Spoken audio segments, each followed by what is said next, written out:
Que vamos a presentar el día de hoy va a ser de un paciente masculino de 5 meses de edad, caucásico, que es traído con la madre y ese será nuestro motivo de consulta traído por la madre. En la enfermedad actual vamos a tener que es un paciente traído por primera vez a la consulta a los 5 meses de edad por cuadro clínico de inicio a esta misma, consistente de parches eritematosos generalizados por todo el cuerpo y de los cuales la madre niega contacto con alérgenos e irritantes. Como antecedentes, pues los padres niegan cualquier tipo de antecedente en el menor, patológicos, farmacológicos, hospitalizaciones previas o cirugías. Como antecedentes prenatales, tenemos un parto natural, 37 semanas de gestación sin complicaciones. Y tenemos como núcleo familiar que es un paciente que vive con sus hermanos y pues con sus padres en su núcleo familiar.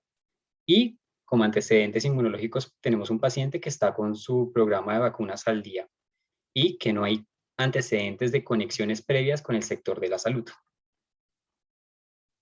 Entonces, a la revisión por sistemas, pues encontramos que se niega cualquier otro tipo de sintomatología, aparte de la descrita por la enfermedad actual, y cuando hacemos la examinación, lo que vamos a encontrar es que a esta edad de 5 meses encontramos múltiples lesiones eritematosas distribuidas principalmente en lo que es región glútea y región dorsal, como lo podemos ver en la imagen A, B y C.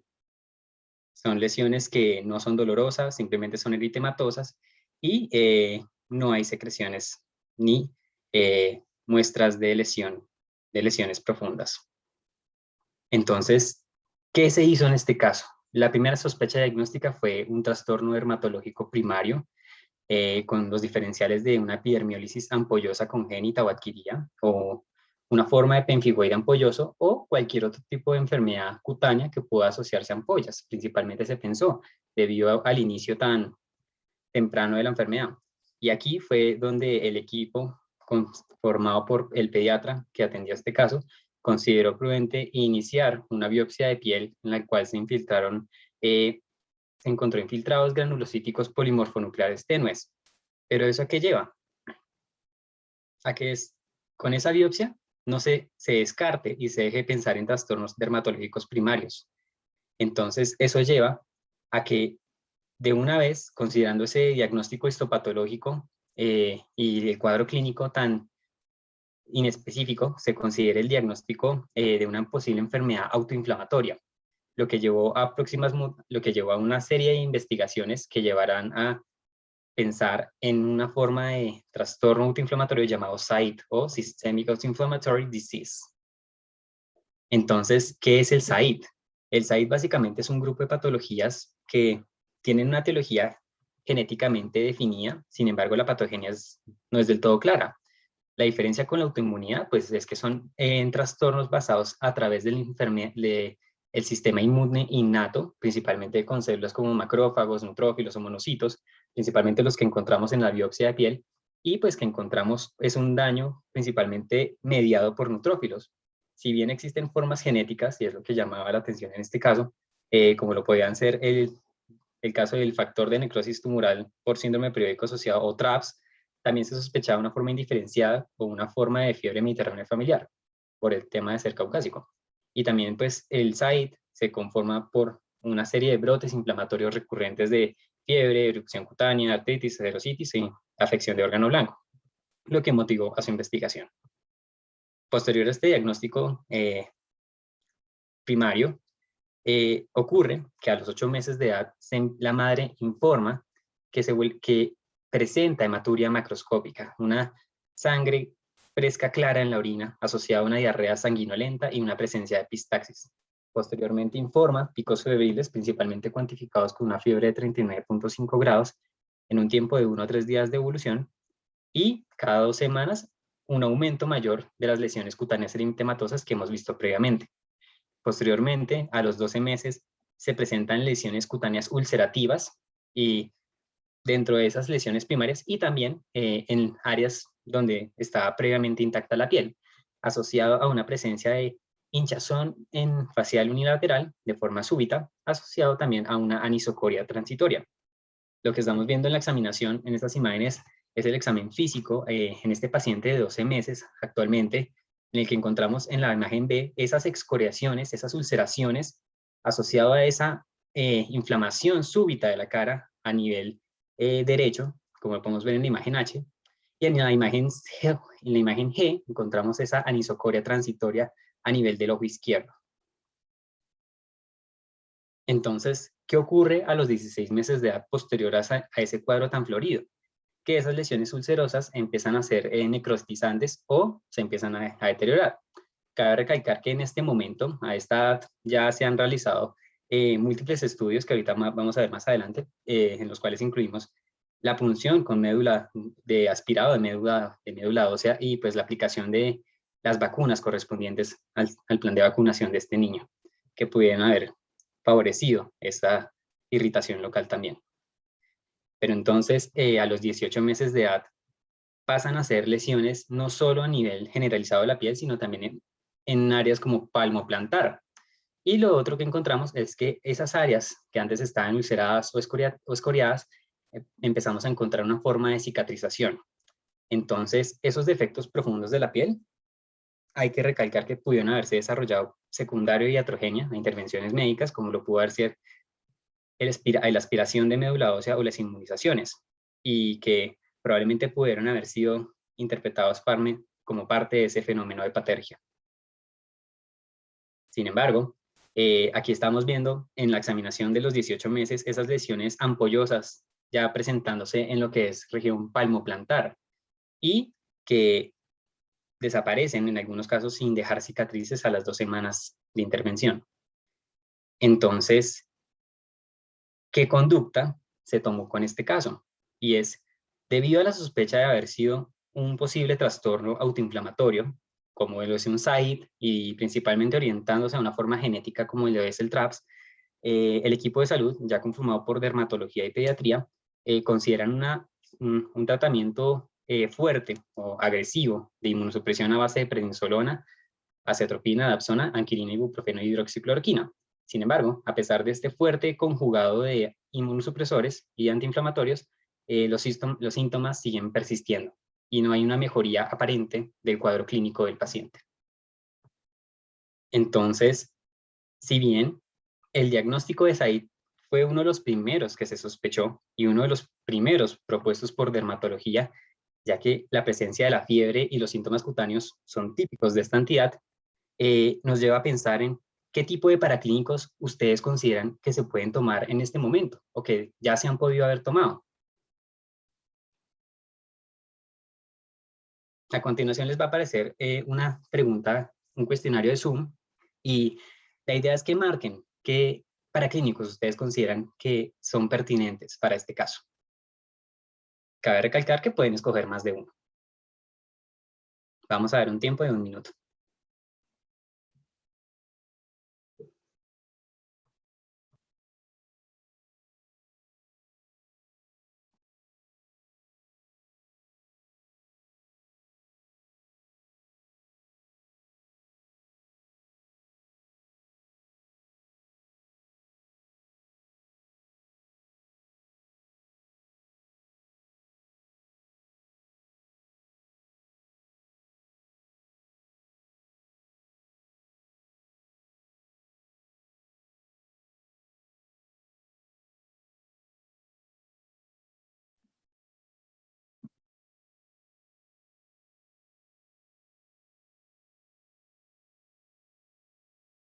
Listo. Entonces, estamos viendo que gran mayoría considera prudente estudiar a nivel metabólico una bioquímica sanguínea donde se podría incluir el cuadro hemático y el perfil autoinmune.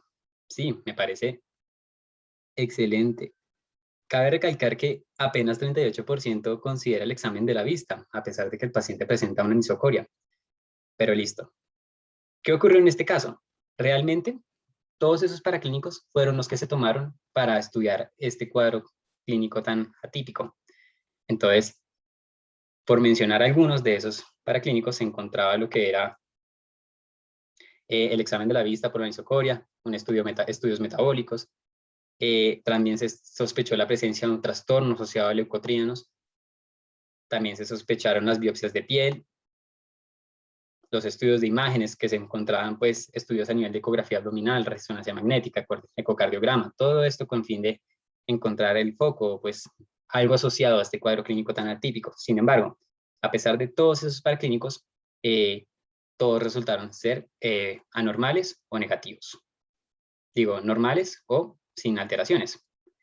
Entonces, ¿qué se hizo? A pesar de todos esos paraclínicos que se realizaron en este caso, como podemos ver en esta imagen, y que todos salieron sin ninguna alteración, lo que encontramos es, en el caso de las biopsias de piel, es que en ese tiempo en lo que damos de dos años de estudio de este paciente, se han realizado 6 biopsias de piel, en el cual encontramos infiltrados de linfocitos perivasculares débiles, asociados principalmente a infiltrados raros de granulocitos por polimorfos.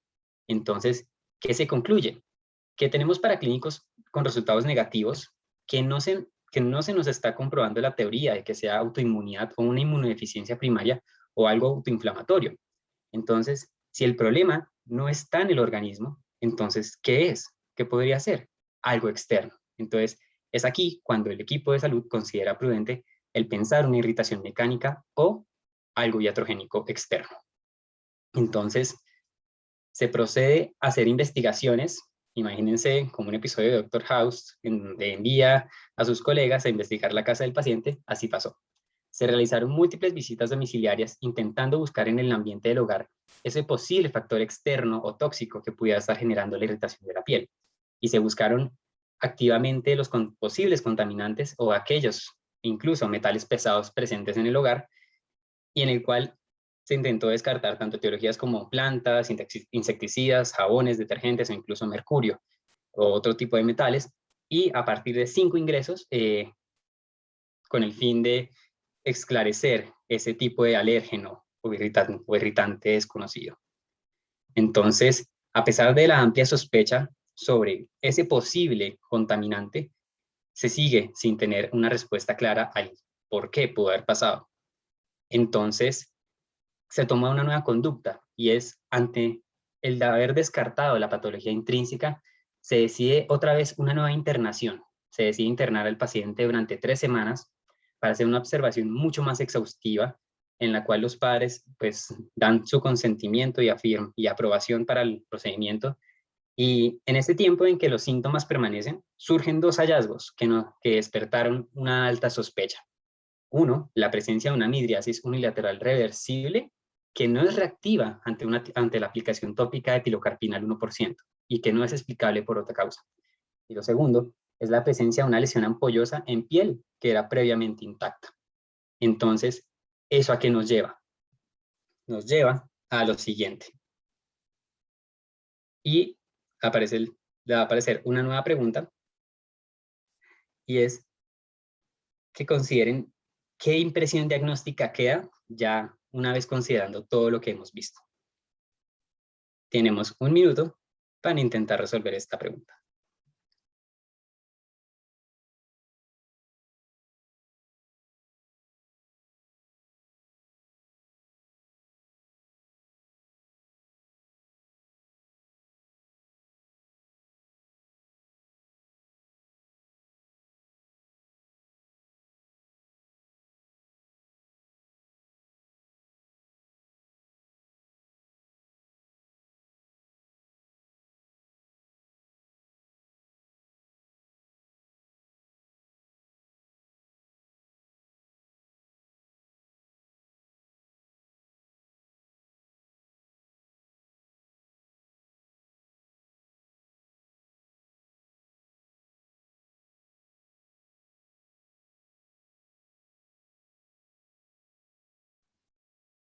Entonces, considerando lo anterior, pues encontramos una división entre las respuestas, entre lo que puede haber sido un alérgeno no identificado, una posible lesión neurológica, el necesitar nuevos estudios o la respuesta más votada hasta ahora que fue el maltrato infantil. Entonces, debido a todo lo anterior, surge una junta médica en la cual se tiene la alta sospecha de que esto no es probablemente algo intrínseco, sino que es algo más extrínseco orientado a un maltrato infantil, en donde se pone al principal cuidador o a la persona que está en más contacto con el paciente como principal sospechoso, que va a ser la madre. ¿Por qué? Porque era la persona más presente en todos los cuidados del paciente y al mismo tiempo la que más tiempo pasaba en las instancias hospitalarias. Entonces, ¿qué se decide? Se decide separar a la madre y al paciente durante 2 semanas. Y en esas 2 semanas es cuando ocurre una resolución clínica súbita de esa sintomatología tan aberrante que presentaba.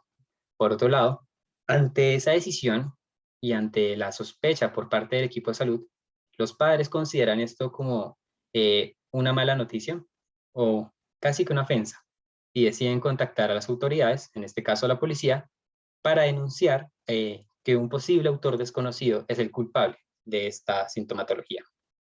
Entonces, hablando un poco del maltrato infantil, recordemos que es una causa importante de morbimortalidad, que en el DCM-5 se define como cualquier herida física no accidental que surge en un niño, dada por su padre, cuidador o otro individuo que presente una responsabilidad sobre el mismo. Y que muchas de estas heridas pueden ser desde heridas físicas, heridas comportamentales, quemaduras, golpes, correazos, latigazos, o incluso son heridas que pueden llevar desde una leve lesión hasta la muerte de la persona.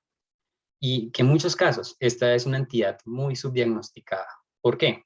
Porque presenta un amplio espectro de manifestación sistémica, desde lo dermatológico hasta lo infeccioso o hematológico, como podemos ver. Y entonces, otra definición dada por el CIEDES, que habla de una misma definición en la cual es un daño que es no accidental, dado por una persona que tiene una responsabilidad o un poder sobre esa persona y que lo hace con la intención de provocar miedo. Entonces, surge una nueva conducta y es posterior a esas semanas, a esas 6 semanas de hospitalización, surge que la madre confiesa a través de una carta por un medio escrito que es la culpable de esas acciones que resultaron en esos diferentes signos y síntomas, en las que se encontraba informes erróneos dadas por malos datos de fiebre y medicamentos no administrados, interferencia en las muestras, que podrían ser presencia de sangre materna en la orina del pañal o en las muestras de orina, manipulación de los dispositivos o incluso la inducción de síntomas. Háblese de irritación mecánica, aplicación de capsaicina en las heridas, aplicación de parches de verrugas, el uso de un colirio midriático en el ojo izquierdo o la aplicación de saliva y heces con el fin de generar infecciones a nivel de la piel. Entonces, surge lo siguiente, y les va a aparecer la siguiente pregunta.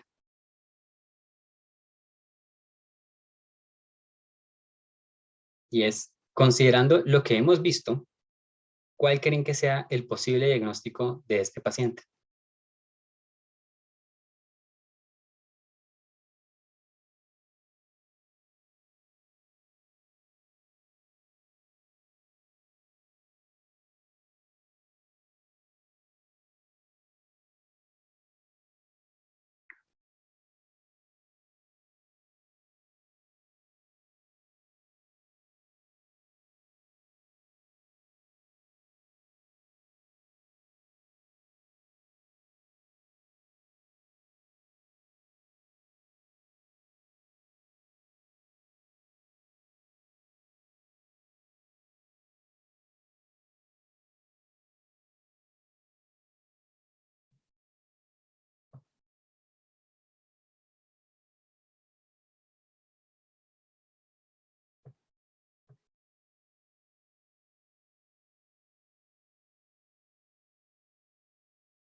Entonces,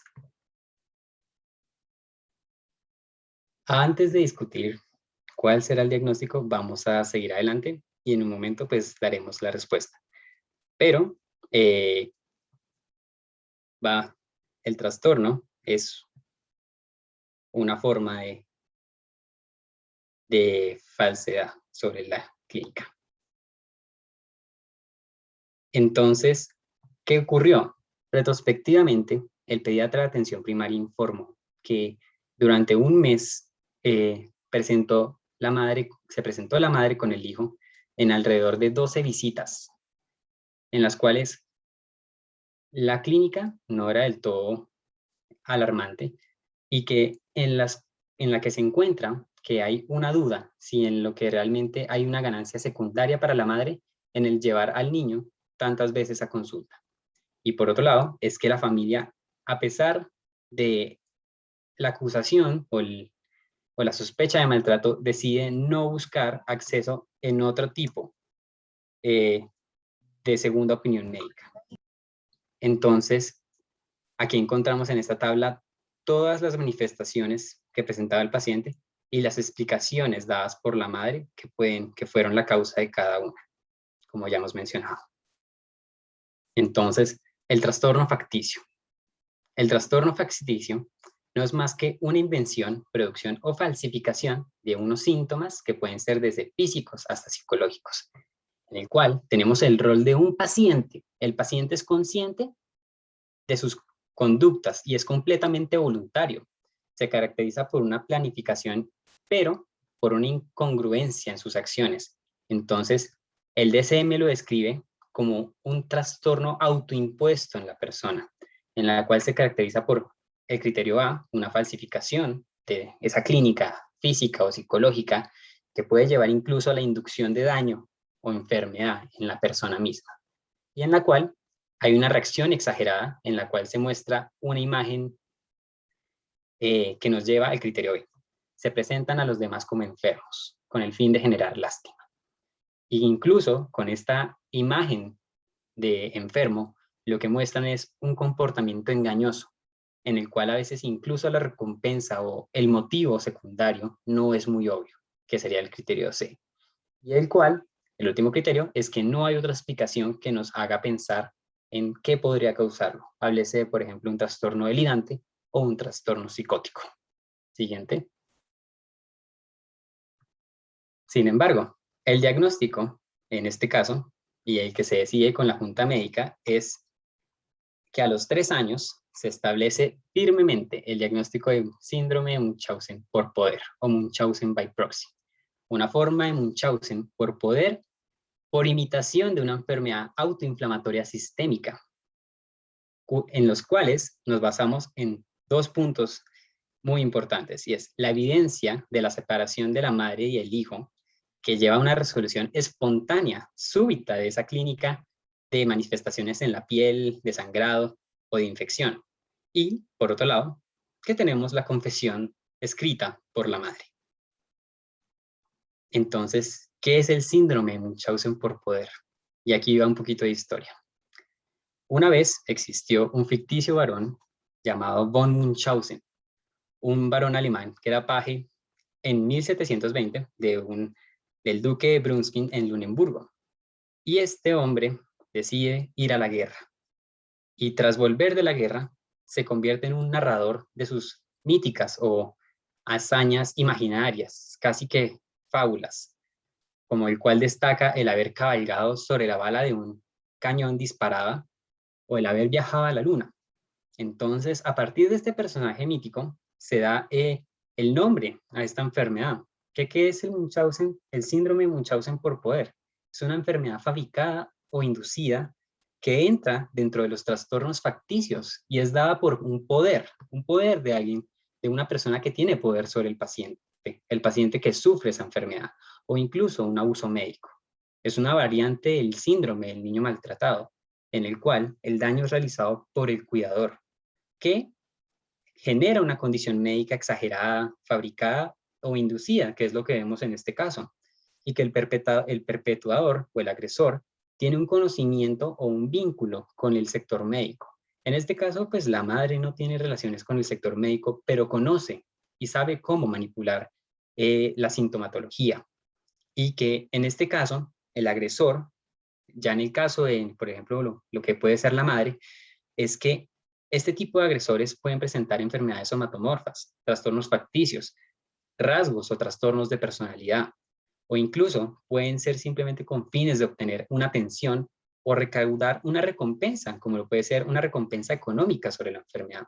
Entonces tenemos una entidad que es rara, su incidencia es apenas 0.5 sobre 100.000 menores de 16 años y cuya mortalidad puede ser hasta del 6%. Entonces, ¿qué vamos a tener? Que si bien no existe una presentación típica del síndrome de Munchausen por poder, se tiene que sospechar cuando se presente un comportamiento anormal o una malinterpretación o una excesiva preocupación por la clínica, tanto por el cuerpo médico como de los cuidadores. Cuando se presente una fabricación de síntomas o reportes erróneos dados por los mismos, o, y muy importante, un impacto a nivel de la salud física y mental del niño, quien va a ser el que va a sufrir las consecuencias del Munchausen. Y nos debemos hacer 3 preguntas para sospechar el Munchausen, y es, 1, cuando dudamos sobre la credibilidad de los antecedentes y la clínica de la enfermedad, empezamos a sospechar si esa clínica es realmente real. 2, cuando el niño recibe una atención médica innecesaria o incluso que atente contra el principio de la no maleficencia o que sea potencialmente dañina.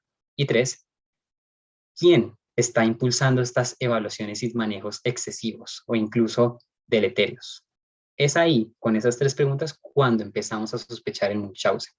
¿Por qué? Porque el Munchausen tiene A, un daño potencial para el niño que se involucra en la atención médica, y B, el mismo cuidador puede ser el que provoca o está promoviendo estas conductas dañinas. Y en la manifestación clínica del Munchausen, como podemos encontrar, la fiebre es un síntoma que se presenta en el 10% de los casos. Los más comunes van a ser la presencia de hemorragias o convulsiones, principalmente por inducción farmacológica. Otras manifestaciones pueden ser depresión del sistema nervioso central y en menor medida lo que puede ser la apnea, la diarrea y el vómito. Entonces, en el caso de la fiebre, que es aquí uno de los síntomas más característicos de este caso clínico, es que es una fiebre inducida, una fiebre en la que encontramos manipulación de los dispositivos, una información falsificada, una hipertermia que puede ser físicamente generada o falsificada por la irritación que le genera a la persona, la madre al hijo, o incluso química, en la cual pues encontramos medicamentos como pueden ser diazóxido, mercurio o ipecacuana. Entonces, ¿cómo debe ser ese abordaje para ese síndrome de Munchausen por poder? El diagnóstico tiene que ser clínico. Es un diagnóstico que debe ser manejado en trabajo en equipo, por un equipo multidisciplinario, y en el cual ante la presencia de la sospecha de maltrato, que es lo que pudimos ver en este caso, se empieza casi que entre comillas una búsqueda o una cacería sobre o con el fin de encontrar si realmente es un maltrato y está en peligro la integridad de este niño. Y el manejo, pues, se basa en 3 componentes. Uno, pues, en garantizar la seguridad al niño, tanto presente como futuro, que implica el aislarlo de ese agresor, claro, considerando que este manejo del Munchausen tiene que ser lo menos restrictivo posible con el fin de garantizar la integridad del núcleo familiar del niño o garantizar esa red de familiar. Tiene que ser un trabajo en equipo este manejo, no puede ser solo basado en psiquiatría. Y en tercer lugar, encontramos lo que es la psicoterapia, que aquí la psicoterapia va hacia 2 pacientes. Uno, el paciente que ha sufrido el maltrato, que en este caso va a ser el hijo. Y 2, el agresor, la madre, en donde va a ser necesario una confrontación frente a los motivos con el fin de desarmar esa mentira o esa falsedad que está generando y al mismo tiempo tratar de descubrir cuáles son los verdaderos motivos que está presentando este paciente, cuáles son sus recompensas o las aspiraciones que está buscando a través de esta forma de falsificación. Y cabe recalcar que el Munchausen es una forma de maltrato. Entonces, si bien se tiene que dar un manejo de psicoterapia, también es necesario recordar que son casos en los que el agresor va a tener que afrontar una responsabilidad penal o penal y legal por el daño infringido hacia el menor de edad. Y aquí abajo pues encontramos que en el caso de Colombia las líneas de notificación, pues encontramos la línea 141 a nivel de Bogotá, disponible a las 24 horas para orientación y denuncia de maltrato infantil, y a nivel nacional la línea que vemos a mano derecha. que están disponibles las 24 horas. Entonces, ¿qué conclusiones sacamos de este caso? Y se han descrito trastornos facticios y adolescentes en los adultos, y en los cuales comúnmente se desarrollan como en enfermedades como lo es el lupus o la paniculitis, en la cual se basan principalmente por presencia de ANAs positivos en una forma inespecífica, la manifestación de síntomas renales, como lo puede haber sido por orina manipulada, o incluso la erupción cutánea, similar a este caso, por fotosensibilidad o irritación externa. Sin embargo, la forma de Munchausen, que imita las condiciones reumatológicas, no es la forma más común.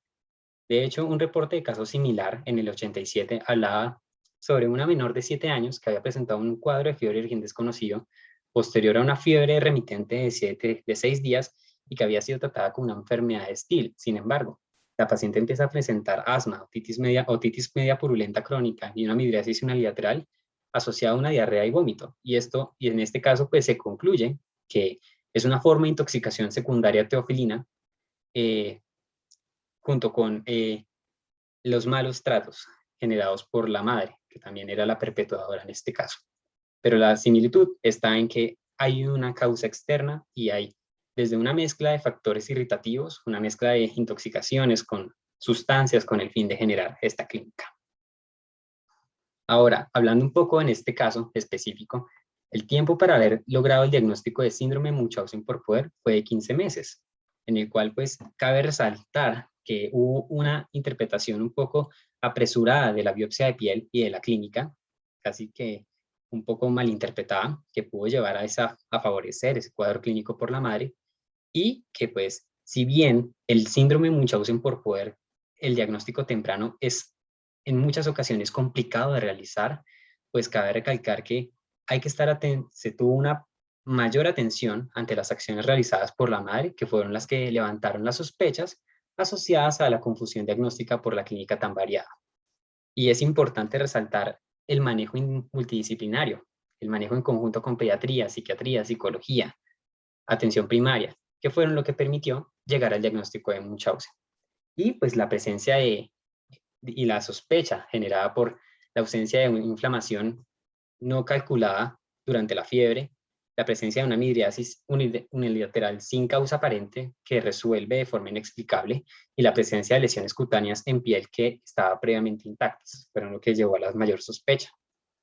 Entonces, ¿qué se considera? Se considera que el Munchausen tiene que ser un diagnóstico diferencial en lo que es el SAID o las enfermedades autoinflamatorias, más si hay una presencia de inflamación que no es medible durante la fiebre, y también se tiene que considerar el SAID, tanto como el síndrome de Munchausen por poder como un diagnóstico de exclusión, en la cual se tiene que considerar la presencia de combinaciones atípicas y pues la presencia de una mala respuesta ante un conjugado de terapia antiinflamatoria. Y si bien la fiebre puede ser un signo común del Munchausen por poder, se tiene que considerar también la presencia de un infradiagnóstico de lo que puede haber sido una enfermedad de SAID. ¿Por qué? Porque si bien puede presentarse un Munchausen que falsifica el SAID, puede presentarse un Munchausen que falsifica un SAID, que en muy raras ocasiones puede sí estar presente. Y eso puede llevar a un mal diagnóstico o a pasar por alto una enfermedad que probablemente pueda estar ahí y no se le dé un manejo adecuado. Lo que lleva a resaltar pues la importancia de hacer un juicioso examen, una adecuada historia sobre la evolución del paciente y a una evaluación continua y crítica de la situación. Muchas gracias.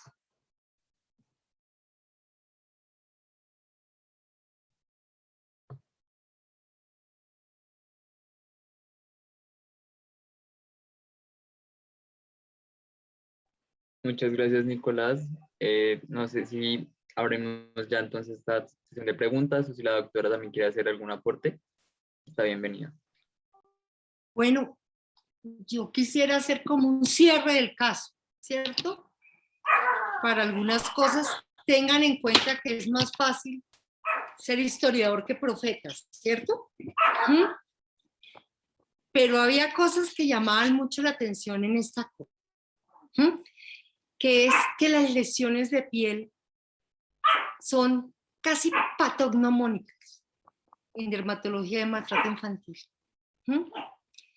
Lo que pasa es que si uno no sospecha o no conoce, no va a diagnosticar. ¿Mm?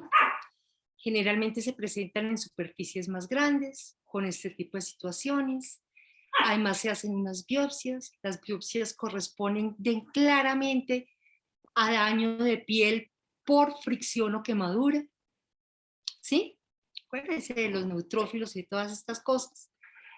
Después de esto, se sospecha una epidermolisis ampollosa. Es la enfermedad más mortal que hay en dermatología. No podría ser atenuada o de baja penetrancia, pero una epidermolisis ampollosa, doctores, yo en mi vida he visto 2, ¿ok? 2. Entonces, también hay que pensar eso, un site, un Trump. ¿Qué hubiera pensado yo? Es un hospital de los Estados Unidos.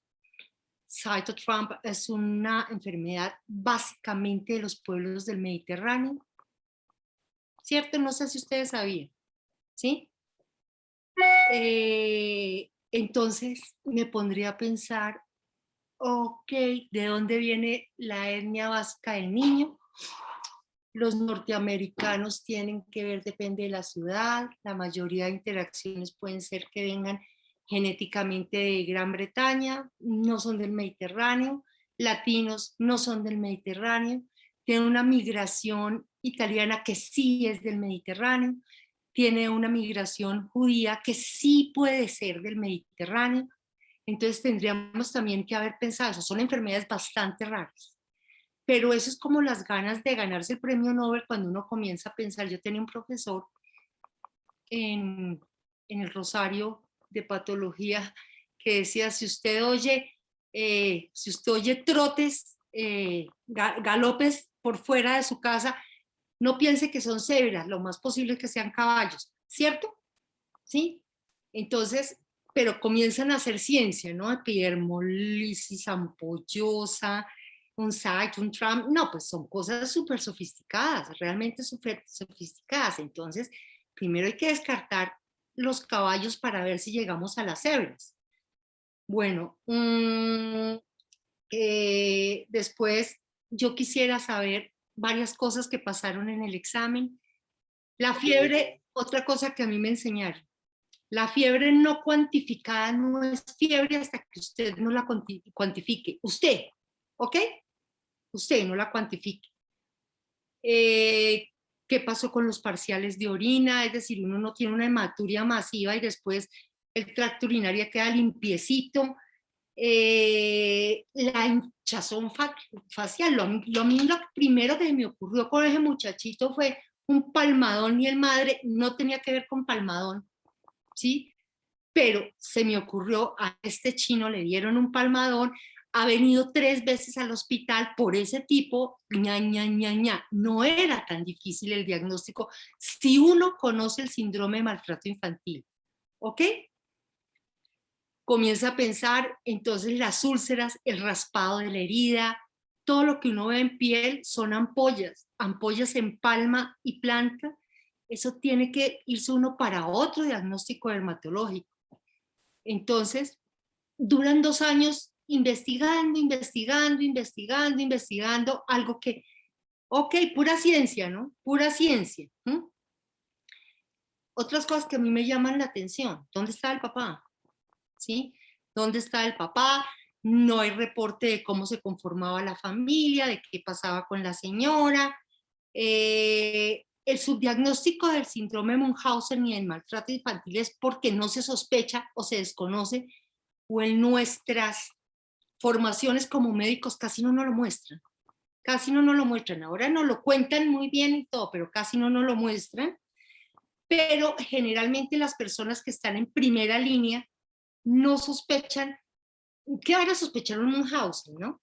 Sí, pero porque ese es sobadísimo. Yo en mi vida he tenido oportunidad de un Munchausen muy parecido a este, pero a mí me llegó porque era un síndrome, es que ya ni me acuerdo, que el infectólogo decía que eso era un diagnóstico que se había dado en 17 casos en el mundo y él quería reportar el 18º, que era la maravilla, y apareció el gastroenterólogo y dijo que sí, y después apareció el psiquiatra porque los niños iban a morir, ¿sí?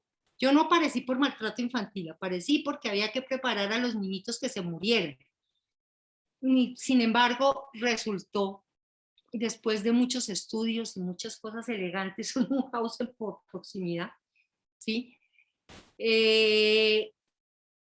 Aquí también vemos que los diagnósticos los síntomas eran muy diversos.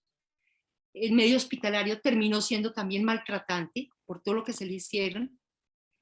Y sobre el tratamiento, ¿qué pensaría yo? Hijo, el diablo, es que se necesita estar uno muy mal de la cabeza, para enfermar un hijo, ¿ok? Es que eso no es así como que, por ejemplo, en los diagnósticos me llamaba varios la atención que todos podían ser posibles si Nicolás no advierte en la trampa, ¿sí? Que eso había podido ser pregunta de examen. ¿Cuál es el diagnóstico del paciente? ¿Cuál es el diagnóstico? Y después de un rato, uy, Nicolás, usted va a ser bueno para hacer exámenes. Porque a lo último dice, en el paciente muy pasito, ¿sí? Porque todos, el cluster B podía ser posible, la psicosis podía ser posible, el facticio, todo podía ser posible, porque todo existía en la unión madre-hijo. Pero hasta al fin dijo, el paciente, entonces yo dije, claro, Munchausen, no había, pero si uno no está pilo, le hacen la trampa en el examen, ¿cierto? Hacen un examen tramposo. Entonces, sí, varios diagnósticos. Como tratamiento, yo pensaría que la psicoterapia. ¿Será que la mamá no está suficientemente con un trastorno mental muy grave? Solito para psicoterapia, no sé. No sé, habría que ver la señora, pero a mí sí me parece una mujer supremamente enferma. Y las mujeres que hacen esto son mujeres supremamente, hombres menos porque tienen menos contactos, supremamente enfermas. Es posible el cluster B, un trastorno de personalidad, que eso sí casi que a estas alturas todavía apague la luz y vámonos. Puede ser una psicosis, puede ser una cuestión delirante, depresiones de aquí a Shanghái, disfunciones familiares, por supuesto, aquí ya se ve una disfunción familiar inmensa, donde el papá no tiene ni idea en qué planeta vive, no tiene ni idea. Entonces también ver no solo el manejo de la mamá, que tiene que ser muy poderoso, el manejo del papá, el manejo a la familia, el manejo emocional al niño. El diagnóstico no era tan difícil, hasta maltrato infantil. No era tan difícil si lo hubieran sospechado. El problema es que si uno no sospecha, no llega, ¿cierto? Si uno no sospecha, no llega. Eso es lo que yo pienso del caso Nicolás, muy bien expuesto, y fuera de eso, le cuento que con el caso clínico, pues el que más o menos está en el tema se orientó bastante bien. Realmente es algo, otro sitio donde yo veía mucho Munchausen por proximidad era en el hospital de Kenia, con las mamás adolescentes. Las mamás adolescentes en esa angustia y en esa cosa y en la situación. Yo vi ahí varios casos. Me acuerdo de una peladita que le producía convulsiones de asfixia al niño para llegar, pero tenía 14 años. Entonces, también me acuerdo de las infecciones urinarias de un chiquito, varias cosas, pero miren el pre de la mamá, mamás adolescentes, muy deprimidas, muy angustiadas y muy sin piso. Pues eso es lo que yo tengo que decir. Obviamente, yo estaba en un hospital supremamente importante para estas cosas, pero no es tan frecuente. No es tan frecuente el Munchausen, el maltrato sí. ¿No? Pues es todo lo que tengo que decir.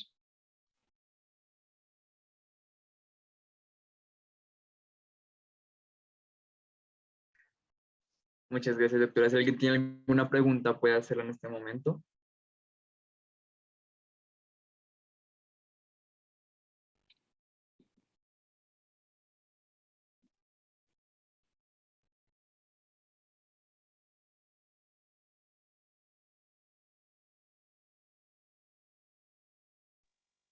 Creo que Viviana está levantando la mano. Adelante, Viviana.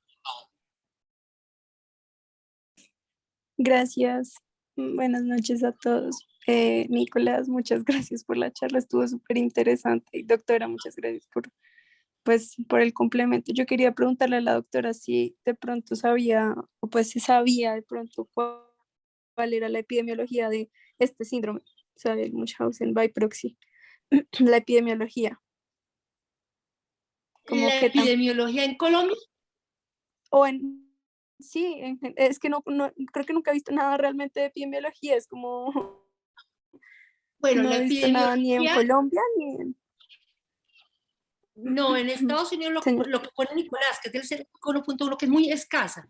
Aquí no existen Ujú. reportes, sino mínimos. Y ¿No? además, hay un problema, cuando tú los vas a reportar, no se reporta con Munchausen por proximidad, por cercanía, sino se reportan como maltrato infantil. No existe nada para Munchausen por proximidad, existe maltrato infantil. Entonces, hace parte del maltrato, pero no que maltrato, ¿sí me entiendes? Entonces, epidemiológicamente no existen realmente reportes. ¿Mm? Ok, ok, gracias. No, con gusto.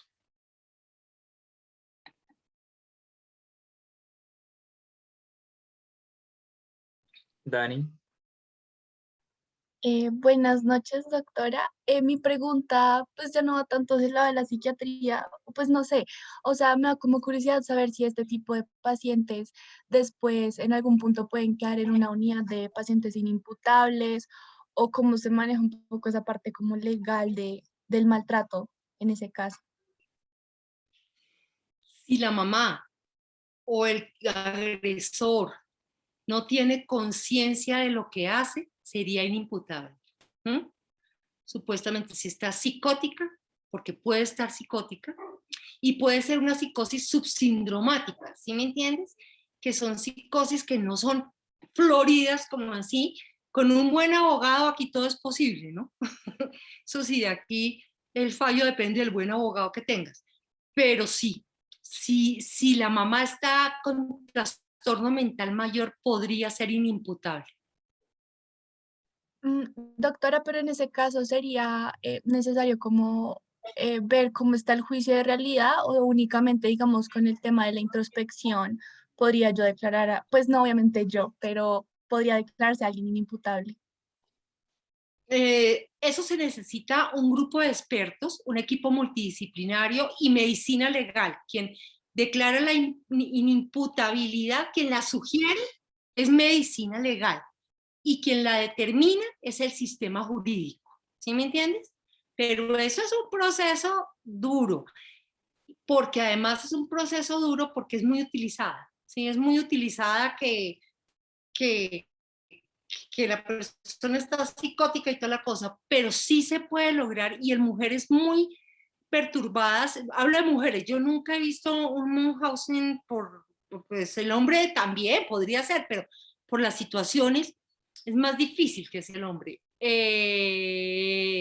No he visto, ¿qué? Yo, pues decir, podría ser, y si la mamá está con un trastorno mental mayor, podría ser inimputable. Lo que pasa es que sí hay que lograr que mientras que no haya un tratamiento adecuado y quién sabe cuándo y cómo y dónde, no se debe dejar acercar tanto al niño al perpetrador. ¿Ok? ¿Sí? Hasta que no tengamos un diagnóstico porque hay casos muy famosos. Hay casos muy famosos como el de una mujer que asesinó a sus 6 hijos. Los niños llegaban a determinada edad y los niños morían de muerte en la cuna. Esa es otra cosa. ¿Muerte en la cuna? ¡Ah! Muerte en la cuna. Muchas de las muertes en la cuna son Munchausen por proximidad. ¿Ok? Muchas. ¿Mm? Y aquí se ve, por ejemplo, en los ancestros y en otras cosas, esto es más de antropología y sociología, que por ejemplo familias de estratos campesinos o de estratos muy lejanos, indígenas y todo eso, cuando sale un hijo con problemas, pues obviamente en el bichado o en el juvenil no será un síndrome de muerte en la cuna, pero aparecen como síndrome de muerte en la cuna. ¿Mm? Entonces, habría que hacer un estudio muy profundo de la muerte en la cuna. Además, muerte en la cuna, ¿sí? Es un diagnóstico muy fregado de determinar y es muy posible que algunos, sin estadística no lo sé, sean Munchausen by proximity. Munchausen por cercanía. Muchas gracias, doctora. En el chat de otra pregunta, dice doctora, ¿se sabe algo de la fisiopatología de este trastorno? Básicamente es la fisiopatología del trastorno mental que tenga la mamá o el perpetrador. ¿Sí? Si tienes una psicosis, si tienes otra cosa, acuérdense que los trastornos de personalidad, los clúster B no son inimputables, ¿no? ¿Ok? ¿Sí? Por el cuento, pero es la patología que tenga la mamá, ¿sí? O el perpetrador, en tal caso, ¿ok? Entonces, si es una esquizofrenia, pues la esquizofrenia. Si es una bipolaridad, la bipolaridad. Si es síndrome de personalidad, fisiopatología, si es. Todavía no llegamos a tanto, ya casi con los estudios del ultrasensible emisor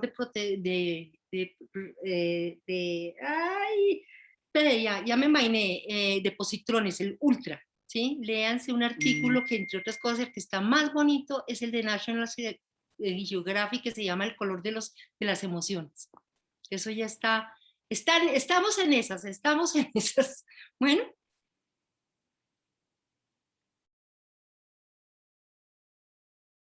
¿Te respondí más bien la pregunta o era por otro lado?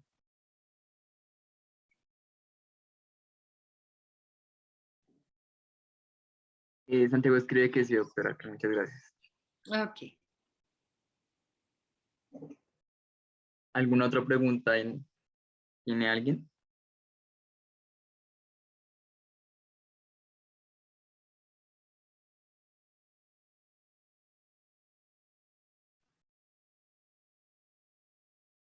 Bueno, si no es más, entonces damos cierre a este club de revista. Muchísimas gracias, Nicolás. Muchísimas gracias, doctora, por acompañarnos. Ahí está, perdón. Creo que ahorita preguntan en el chat. José Alejandro Coti.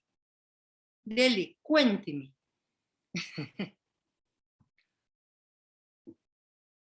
La pregunta es, ¿cuál sería la delgada diferencia entre maltrato infantil?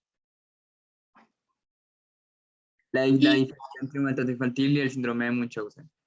El síndrome de Munchausen por proximidad es un tipo de maltrato infantil, ¿ok? Entre los muchos que hay. Por ejemplo, hay maltrato infantil por negligencia, por ejemplo. Simplemente que usted no cuida a sus hijos, ¿sí? Como los hay emocional, los hay físicos, los hay combinados, los hay de mucho, y uno es ¿sí? Entonces, el Munchausen por cercanía hace parte de la gama de maltrato infantil, ¿ok?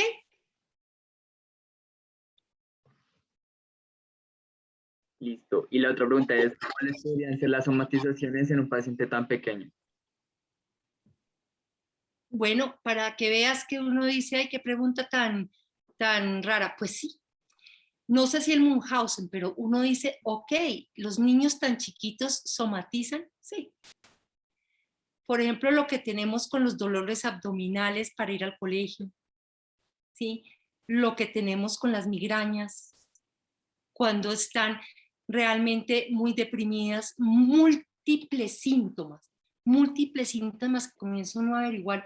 Y uno no encuentra que iba uno a llegar realmente y lo que tienen son unas depresiones infantiles muy importantes, ya con características de somatización a esa edad, las gastritis en los preescolares, es que estoy hablando de preescolares, ¿sí? Cefaleas y dolores abdominales que no son gastritis también. Dolores, por ejemplo, articulares, me duele la rodilla, me duele la no sé qué, me duele, Tienen que tener algo por detrás que lo haya referenciado, ¿sí?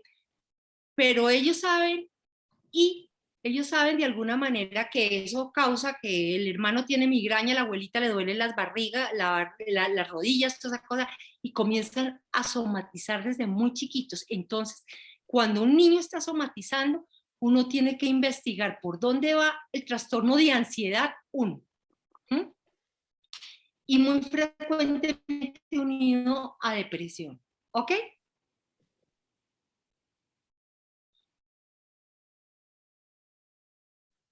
Listo, doctora, muchas gracias. Pero aquí, Aleano, el niño no está somatizando, ¿sí me entiendes? En el Munchausen el niño no. El niño está respondiendo al maltrato, a las heridas y por la mamá, ¿ok? Sí, no es somatización, es de verdad, ¿ok? No es que las somatizaciones no sean de verdad, sino el niño sí está realmente herido, ¿sí? Sí. Doctora, una pregunta, una última pregunta. En teoría, el maltrato infantil, pues de lo que yo he leído es que las personas como que evitan ir al centro de atención porque pues les da miedo como que se descubra. En este caso es todo lo contrario, ¿no? Entonces, ¿cómo podría uno acertar el diagnóstico de Munchausen siendo que pues la mamá está buscando ayuda, está buscando que lo vean, va constantemente al médico?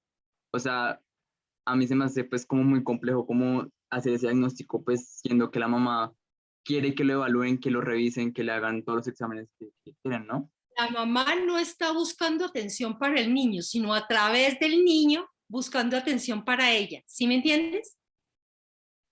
Sí. Entonces, ella se salta ese paso. Ella quiere porque está deprimida, psicótica, lo que sea. Vaya uno a saber. Quiere ser y a través de su hijo se convierte en centro de atención. Es la mamá del niño que tenía cytotrauma, ¿cierto? ¿Sí? Entonces, ella ahí le paran bolas, ahí está en la clínica, ella se convierte en una persona importante, en una persona que informa, en una persona que no sé qué, y es atención para ella, no para el niño, ¿ok? Utiliza al niño para que le ponga la atención a ella, ¿ok? Okay. Gracias. Bueno, si no hay ninguna otra pregunta, entonces muchas gracias, Nicolás, por el club de revista. Muchas gracias, doctora, por acompañarnos y nos estaremos viendo más adelante para otra próxima revisión. Antes, la palabra clave es Munchausen para los integrantes. Ok. El link Muchas gracias, Nicolás. Felicitaciones. Hasta mañana. Hasta luego. Hasta luego, doctora. Muchas gracias. Muchas gracias, doctora, muy amable. Con mucho gusto. Hasta luego. Hasta luego, doctora, gracias. Chao. Muchas gracias, buenas noches.